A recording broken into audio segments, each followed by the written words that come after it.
In the broader context, you're saying this question is asked, do you see the SFO sort of changing more into a sort of pseudo-regulator then, the way it's sort of merging in with the civil recovery and sort of regulatory actions with these monitoring orders as well, and really how they work in practice as well, and how burdensome and costly they are for firms to have in place? I mean, I know that's I was thinking more from the civil recovery context. Yeah. I think you're probably right from a corporate perspective for companies. I think there is going to be a blurring of the lines between whether they are prosecutor and regulator in that sense, and that I'm expecting that probably most cases will go down the civil recovery route, simply because if you look at their guidelines, it says that if the board was involved, then it will go down a criminal route, but if the board isn't involved, then by and large it will go down a civil route. And I think, for most big corporate PLC that are engaged in international business and therefore at risk of international corruption, the chances of the board getting involved in the nuts and bolts of illegal corrupt activity probably is pretty slim. It's a bit like the same issues we've had on corporate killing and manslaughter and those sorts of things. The small companies are easier to prosecute than the bigger ones are. So I can actually see from a corporate perspective, most of the cases are going to go down the civil route. And there will be this issue about a monitorship going forward. And therefore, you will see the SFO in that sense becoming much more used to becoming a non-prosecutor. That will not be its first response to any particular issue that is raised with it. As far as individuals are concerned, well, of course, in theory, the same carrot is there. Come in, get a civil recovery order against you to disgorge the benefits of the criminal conduct.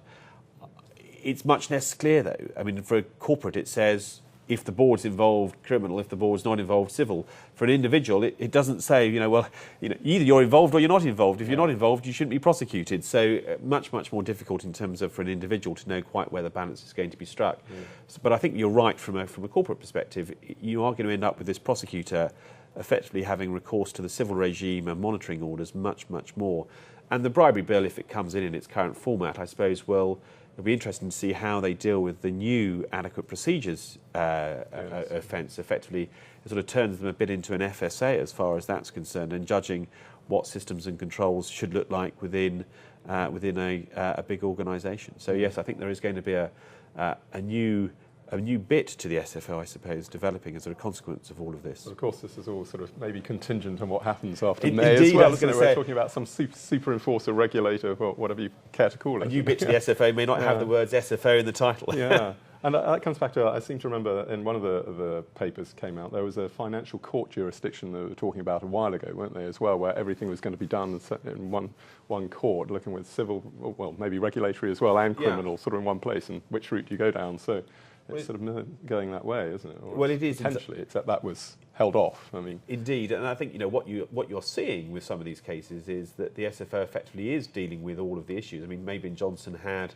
as part of the solution, it had if you want to call it a regulatory response, the monitoring order. It had the criminal response in terms of the fine and confiscation, and it had a civil response in the sense that there was some customer compensation to be paid as a consequence. So in that sense, the three sort of stakeholders, criminal, civil and regulatory, were all dealt with as part of that one set of proceedings.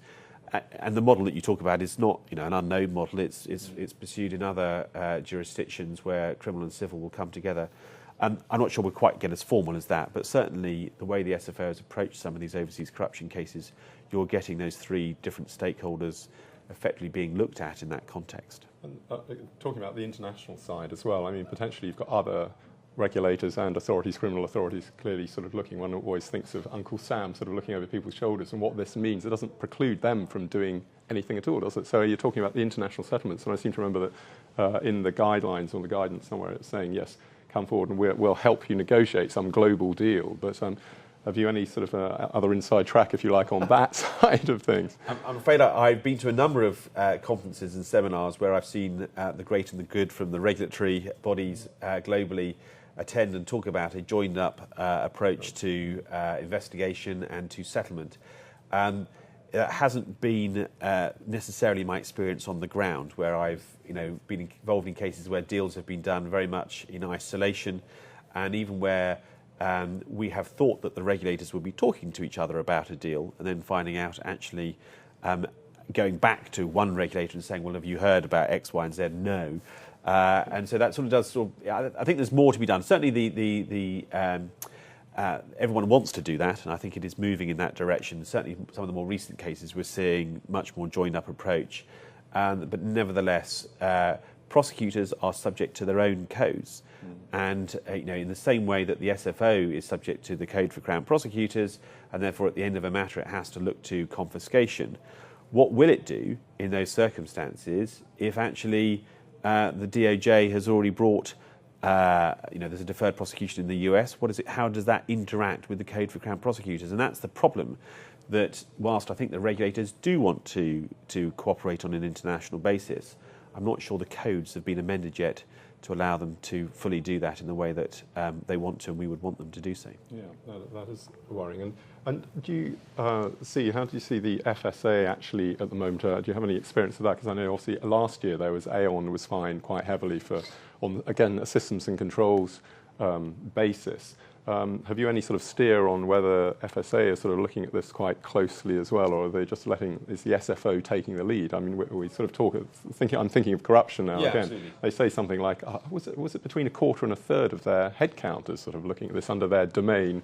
It's sort of interesting terminology, but they're really running with it very, very hard in tough economic times. I think maybe we spoke about this before. I was interviewing various people last year about whether there's a political momentum on one side of the government, but on the other side, you can see on the Treasury side, you could say, well, is there really an interest in pursuing the sort of corruption investigations? Because corruption brings in money, to be honest, and brings in corporate taxation revenues. And so I was just wondering whether the regulatory play is from the FSA side and maybe other regulators as well, or is it the SFO really? Well, I haven't seen anyone holding back from doing corruption investigations on the basis that it might have a wider damaging effect on British business. But I think, again, my experience has been that the SFO and the FSA are talking to each other as domestic regulators, that in a number of cases, the SFO has gone first because of the criminal nature of the matter.